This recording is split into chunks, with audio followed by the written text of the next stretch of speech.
Vacib mövzuya keçid olaq. Bu, hər kəsin həyatının ayrılmaz tərkib hissəsinə çevrilən süni intellektlə bağlıdır.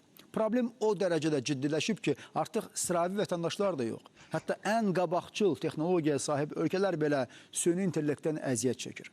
Lakin bəzi hallarda da öz maraqlarını təmin etməkdən ötürü həmin dövlətlər bilərəkdən məhz süni intellektdən yararlanmaqla informasiyanın təhrif olunmasına əl atır. Dezinformasiya şəbəkəsini şaxələndirir və digər dövlətlərin daxili işlərinə, daxili siyasətinə təsir göstərir. Mütəxəssislərin fikrincə, prosesdə təkcə texnologiya şirkətləri deyil, həm də cəmiyyətin özü aktiv rol oynamalıdır. Lakin onu da nəzərə almaq lazımdır ki, indiki qlobal informasiya savaşında süni zəka vasitəsilə kiberməkanda dezinformasiyanın sayı və yayılma sürəti də artıb.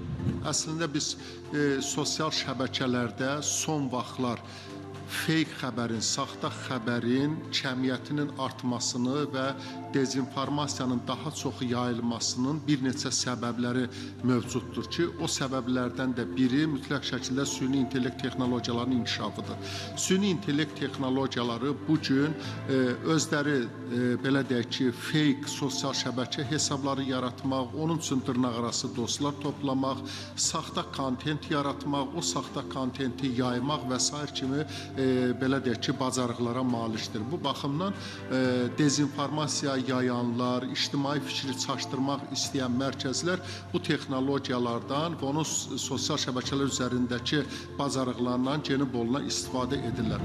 Süni intellekt texnologiyası videolar və səs manipulyasiyaları ilə dünya liderlərinin saxta çıxışlarını yaratmağa da imkan verir. Bu yeni trendlər nəinki ictimai rəyə təsir edir, informasiya müharibəsini sürətləndirir, siyasi proseslərin gedişatına belə öz mənfi təsirini göstərə bilir.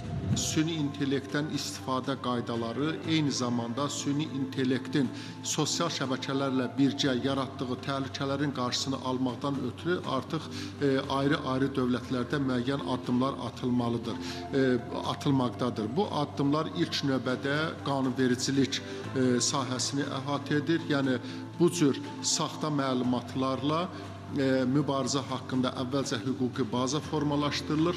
İkincisi isə bu cür saxta xəbərlərin praktiki olaraq platformalardan yığışdırılması, onun təsirinin qarşısını almaq üçün xüsusi inzibati idarələr yaradılır. Orada peşəkarlar çalışırlar. Onlar özləri də süni intellekt texnologiyasından istifadə edərək sosial şəbəkə platformalarını, belə deyək ki, elektron nəzarətdə, rəqəmsal nəzarətdə saxlayırlar və əldə olunan məlumatların zərərsizləşdirməsi üçün addımlar atırlar.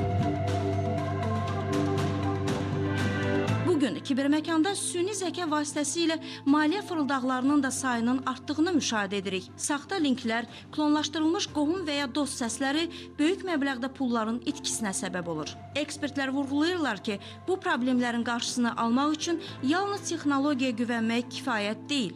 Rəqəmsal və media savadlığı, hüquqi tənzimləmə və kadr hazırlığı düzgün şəkildə qurulmasa, bu texnologiyadan maksimum fayda götürmək çətin olacaq.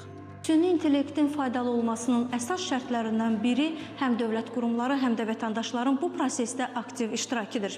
Beləliklə, süni intellekt Azərbaycanda yeni imkanlar yaratmaqla yanaşı məsuliyyətləri də artırır.